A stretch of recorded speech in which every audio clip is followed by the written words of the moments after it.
Nature of eighth Lord या अष्टमेश का स्वभाव, रियलिटी वर्सेस मिथ्स।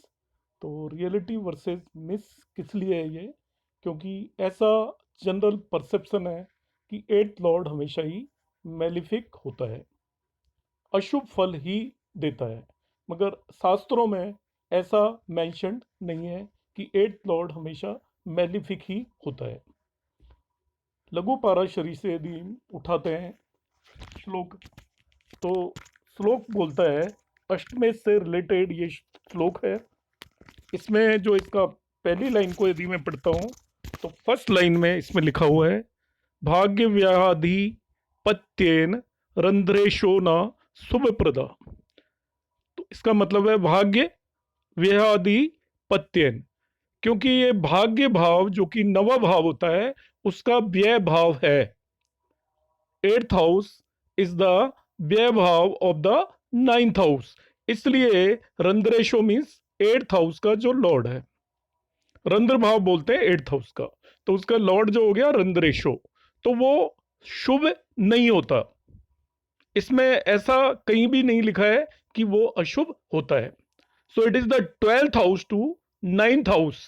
भाग्य भाव का ट्वेल्थ हाउस होता है या व्यय भाव होता है, इसलिए ये शुभ नहीं होता। It is not benefic, it doesn't mean कि ये मेलिफिक होता है। अब हम यहाँ पे एग्जांपल लेते हैं एट्थ लॉर्ड के लिए। इसी श्लोक की जो दूसरी लाइन है वो कहती है, सह एव शुभ संधाता लग्नाधीशो पिचे सत्वयम। इसका मतलब है कि यदि एट्थ लॉर्ड इज ऑल्सो लग्न लॉर्ड, एट्थ लॉर्ड ही यदि लग्न लॉर्ड भी हो जाए तो वो शुभ फलदायक हो जाता है। If eighth Lord is also Lord of लग्ना। तो हम यहाँ पे देखते हैं दो बातें इससे क्लियर होती हैं कि एट्थ लॉर्ड हमेशा अशुभ होता है, ये रियलिटी नहीं है। दूसरी, एट्थ लॉर्ड शुभ भी हो सकता है। इन जनरल एट्थ लॉर्ड की लॉर्डशिप उसके दूसरी लॉर्डशिप पर डिपेंड करेगी। सन एंड मून के केस में अलग से नियम है जो मैं इस वीडियो में आगे बताऊंगा, मगर बाकी सभी केसेस में एट्थ लॉर्ड की लॉर्डशिप उसकी दूसरी लॉर्डशिप पर डिपेंड करेगी। सपोज ये मैं एरीज लग्न की यदि इस कुंडली को ले देता हूँ, मेष लग्न की कुंडली, तो आपका मेष लग्न की कुंडली में मंगल आपका लग्नाधिपति भी होगा और एट्थ लॉर्ड भी होगा। तो पाराशरी के हिसाब से एट्थ लॉर्ड इस केस में अशुभ नहीं होगा, क्योंकि लग्नाधिपति हमेशा ही शुभ होता है। लग्न लॉर्ड किसी भी हाउस की उसकी दूसरी लॉर्डशिप हो हमेशा ही शुभ होगा, इसलिए इसमें एट्थ लॉर्ड होते हुए भी वो बेनिफिक हो जाएगा। मतलब एज ए लग्न लॉर्ड तो बेनिफिक है ही, एट्थ लॉर्ड होते हुए भी बेनिफिक होगा। अब मैं इसमें एक और एग्जांपल ले लेता हूँ, इसी को मैं मॉडिफाई करता हूँ। सपोज करते हैं हम ये, सपोज यहाँ पर ये तुला लग्न की कुंडली हो जाती है, 7 साइन इसके अंदर आता है, तो आप देखेंगे यहाँ पर ये 2 साइन आ जाएगा, 7 8 9 10 11 12 1 2 3 4 5 6। तो अब आपका एट्थ लॉर्ड इस केस में वीनस है और आपका लग्न लॉर्ड भी वीनस हो गया। तो यहाँ पे ये क्योंकि लग्न लॉर्ड भी है, इसलिए यहाँ पे एट्थ लॉर्ड भी बेनिफिक होगा। साथ में देखिए इसमें और कई सारे पॉइंट्स हैं जो बताता हूँ मैं यहाँ पर। इसमें आपका यदि हम कंसीडर करते हैं, एक एग्जांपल ले लेते हैं, if eighth Lord is also ninth Lord, eighth Lord he ninth Lord हो जाए, ऐसा सैटर्न के केस में होगा।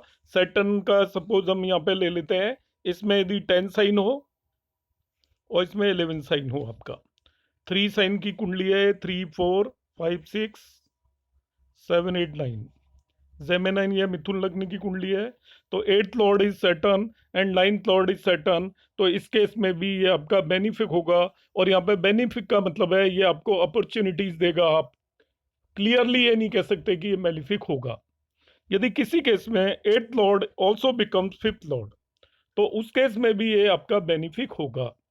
मगर एट्थ लॉर्ड यदि नाइन्थ लॉर्ड भी हो तो भी बेनिफिक है, मगर eighth Lord is also seventh Lord, suppose eighth Lord भी सेवंथ लॉर्ड ही हो जाता है, तो एट लॉर्ड सेवन्थ लॉर्ड किस केस में होगा देखिएगा, ये सैटर्न के केस में ही पॉसिबल है।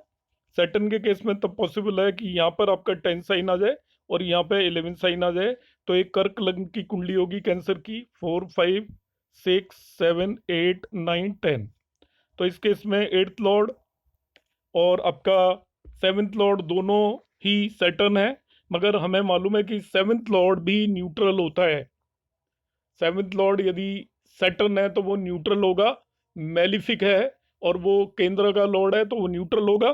तो यहाँ पर ये एज ए एट्थ लॉर्ड भी न्यूट्रल ही होगा।